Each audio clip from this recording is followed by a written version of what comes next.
Hello Eurovision friends, thank you so much for coming to my channel, Eurovision Histories. Today I want to do another one of my news update videos. It is now 8 weeks till the grand final of Eurovision 2024.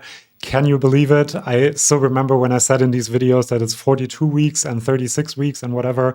It is now very close, the excitement is real, we have all of the songs, we can speculate about lots of things, but in this video I have news on the Italian entry, on Joost Klein, on Anastasia possibly going to Eurovision, and also a Turkish star performing in the grand final. But the main news item I want to talk about are the major rule changes that were announced by the EBU a few days ago, and the first one is that the voting in the grand final will start before the first song is even performed, which gives people way more time to vote for their favorites. And it is also supposed to, I think, alleviate the recency effect a little bit, which is that if you perform later on in the running order, people remember you more. And once the voting window opened in recent years, after all the songs had been performed, more people remembered the last couple of songs they heard than the one they heard an hour and a half ago. So that might be a positive aspect of this change. However, we also know from TV rating data that lots of people only tune into the show later on and they miss the first couple of songs. I mean, if you think of your Eurovision parties, you tell people to be on time because this is very important, and then they arrive late and they won't have seen the first couple of songs, which means they won't vote for it during the voting window, but they also cannot vote for it because they haven't even seen the songs, and that might actually hurt the first couple of songs even a little bit more. What I do think is that this may generate a bit more income for the national broadcasters because more people might be voting, and that's of course a positive thing because a lot of national broadcasters need the money, I think. And then I also think that fan and diaspora voters who are very eager to support their entry and to vote as many times as possible now have more time to do that, whereas someone who only votes once for their favorite, it doesn't really matter whether you have 2 hours or 15 minutes at the end of the performances. So it's kind of a mixed bag for me. However, to also have a bit of statistics in this, I looked at the years 2009 to 2013 because you might remember, the kids among you might not, but some of you might remember that in 2010 and 2011, this was already the case. They opened the voting window before the first song was performed. This had the added problem that you had the graphics with the telephone numbers during the performances. I hope they don't do that this year. Maybe they can show it during the postcard and at the end of the performance, because that was kind of a bit distracting and aesthetically not as pleasing, I think. Anyway, I looked at the televote results from 2009 to 2013 for the 12 first songs in the running order, and I calculated the average position these songs achieved in the televote without the juries. And you can see the result here. In 2019, the average rank was 12.16. In 2010, when the voting opened right at the beginning, 16.41. So you might say, seems to have actually heard the songs early on in the running order. But then in 2011, you have 12.75. In 2012, 16.33, the average rank in the televote of the first 12 countries. And in 2013, 17.5. So I don't think this is significant enough to say that this rule change will change the result of the first couple of countries performing significantly.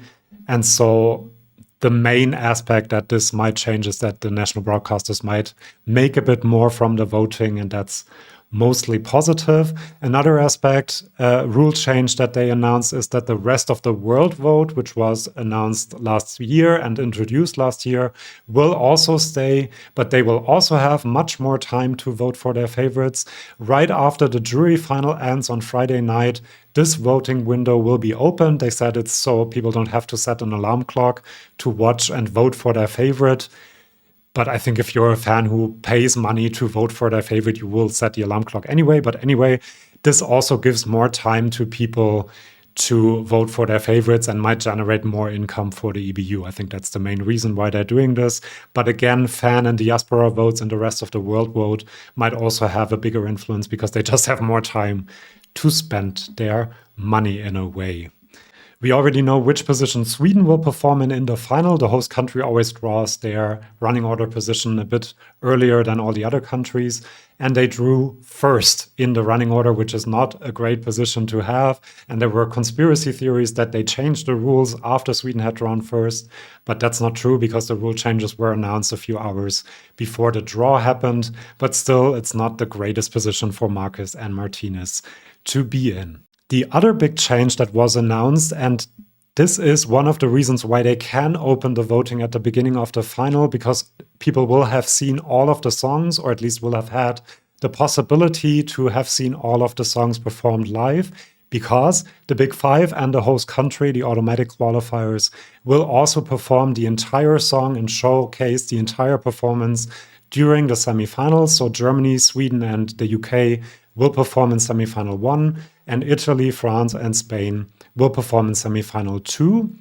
They will not be performing in a block after the competing entries, but take turns with the competing entries. So I guess we will have 4 competing entries, then Germany will perform 4 more competing entries, then Sweden will perform. I think I'm a bit torn about this because I think for the casual viewer who doesn't know what the Big Five are, this might be a bit confusing. Why can I vote for, let's say, Portugal, but I can't vote for Sweden? So this has to be explained really, really well by the commentators, by the hosts as well, to not have people completely confused.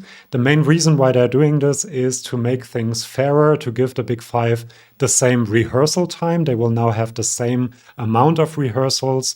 They will get to perform the song twice on television, and this will also create the same momentum for them as is happening for the semifinalists, because after the semifinals, sometimes a song can go viral, can be very high in the streaming and Apple and whatever charts that there are, and the Big Five and the host country were kind of left out of that.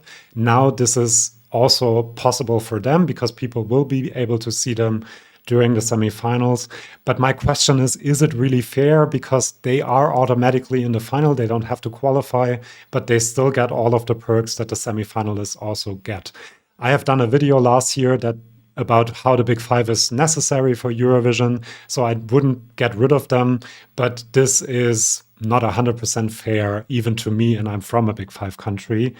Maybe, however, this is the beginning of a change, and maybe this is kind of a test drive to see whether they will have the Big Five and the host country compete in the semifinals as well. Who knows? And another positive aspect might be that more people will see the semifinals because the big countries will also have their artists perform in them. Now, then there were rumors in the summer last year that SVT, the Swedish national broadcaster, who's our host this year, of course, was going to cut the final by up to an hour. However, now it has been revealed by the scriptwriter Edvard af Sillén that the cut will be maximum 5 minutes. So I don't really understand why they started to talk about this. Maybe it was just a rumor that everyone picked up. But I mean, 5 minutes more or less doesn't really make any difference. And Armenia's song is already half a minute shorter than it had to be. So they're already contributing to this, I guess, if they make it to the final. So we will have a very long final with a long interval act, I guess. One of the interval acts in the final seems to be Sertab Erener. Turkish media are reporting that she has been invited to perform in the grand final. This might just be part of a big performance of former winners, as we've seen in other years before during the interval. But maybe it's also to celebrate the 50th anniversary of Turkey's first participation, which would, however, be in 2025.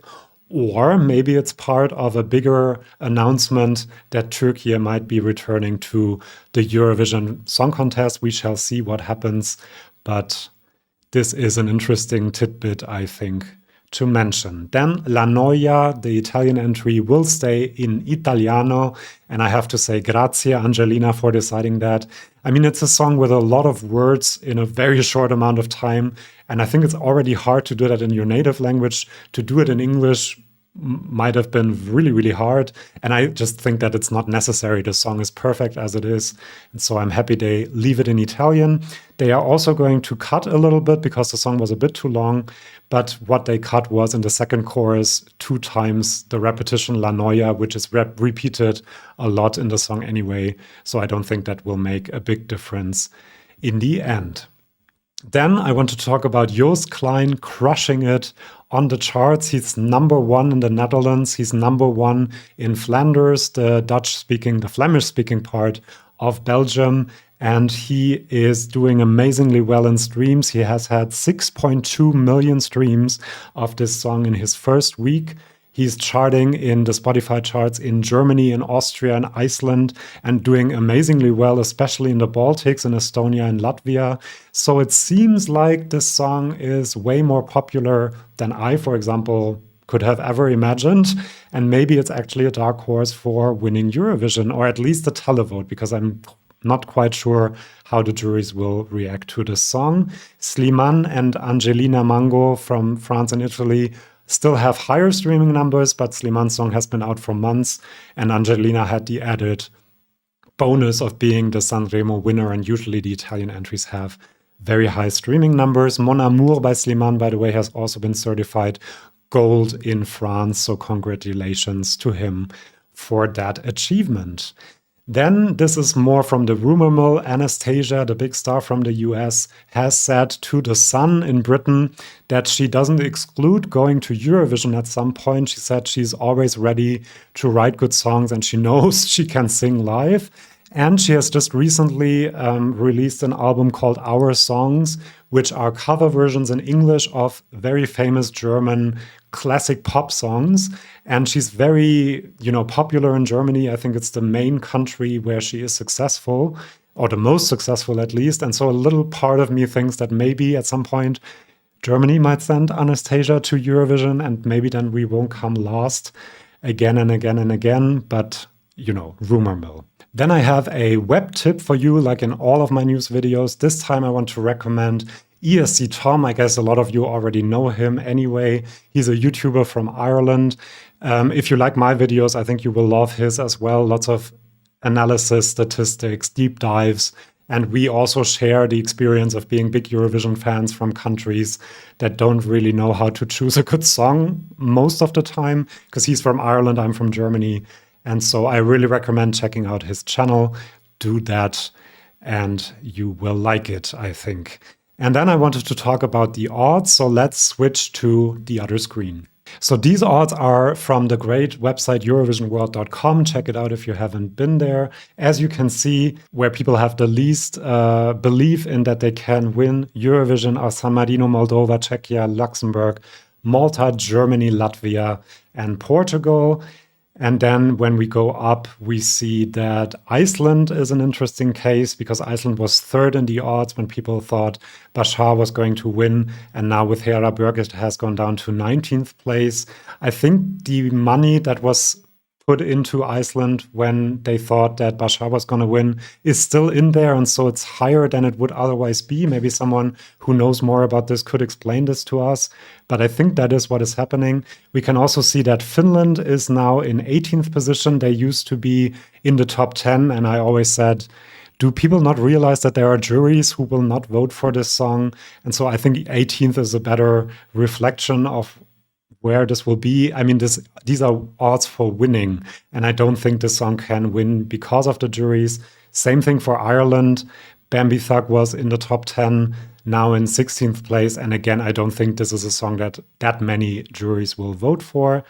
Then we see Norway has gone down a bit. The UK has really lost a lot of love from the betting odds after the song was revealed, now in 13th place. And usually the UK is a bit overvalued because most people betting are actually Brits. So that's not a great sign, I guess, for Ollie Alexander. France is in 10th place, I think very undervalued. And I just think that this is a contender to win, especially the jury vote, but I think he'll also do quite well with the televote. And so I think he should be much higher in the odds, Slimane that is. Sweden has gone down a little bit after Marcus and Martinez won Melodifestivalen, but especially after they drew first place in the final, which of course is not a very favorable running order spot. Israel has not really moved since the song was announced. Greece and Sweden switched places. So Israel stayed in 8th place. Greece is now in 7th place. 5% winning chance, quite good for Marina Sati. Belgium is in 6th place. Joost Klein, as I've said, with these strong screaming numbers, more and more people are convinced that he might actually do it. And I mean, if he wins the televote like Kedia did and then does relatively well in the jury vote like Kedia, and there is no Loreen this year, it's a very open year it seems, he might actually do it. Then we have Switzerland in 4th place with 8%. Italy has gone up quite a bit, I think, was at 8%, now is at 10% winning chance. In 2nd place, we have Ukraine, which makes sense, I think, with this good song. And then in 1st place, and that's the main reason I wanted to talk about these odds, we have Croatia with a 16% winning chance. I mean, I would be such a happy guy if Croatia finally wins, if we have a new winning country that hasn't won ever before. And especially the story of Baby Lasagna only being in the national final because someone else dropped out, winning that national final, and then winning Eurovision. That would be the most fairy tale story we've ever seen at Eurovision, I think. And yeah, I mean, I would be really happy if that actually did happen. So Croatia currently the favorite to win Eurovision 2024. And then I also wanted to let you know that there's a new series on this channel called Eurovision 2024 Knockout. It's a reimagining of the Eurovision Song Contest as a World Cup style knockout tournament. So we will have heats with 3 or 4 songs that you guys can vote in. So it's all in your hands. You can't blame me or the juries or the televote. It's all in your hands who will win the heat and go on to the next round, which is the last 16. You can see it there. Then the winner from the duels in the last 16 will go to the quarterfinals, the winners from the quarterfinals to the semifinals, and then we'll have a big final with the 2 favorite songs batting it out to win the crown of Eurovision Knockout. The link to vote is in the description, and I just released a video explaining all of the rules, so check that out and do participate. A lot of you have already participated. Thank you so much for that. And that is all the news I have for you today. Do subscribe to the channel if you want to, and then I'll see you for my next video. See you then, and bye-bye.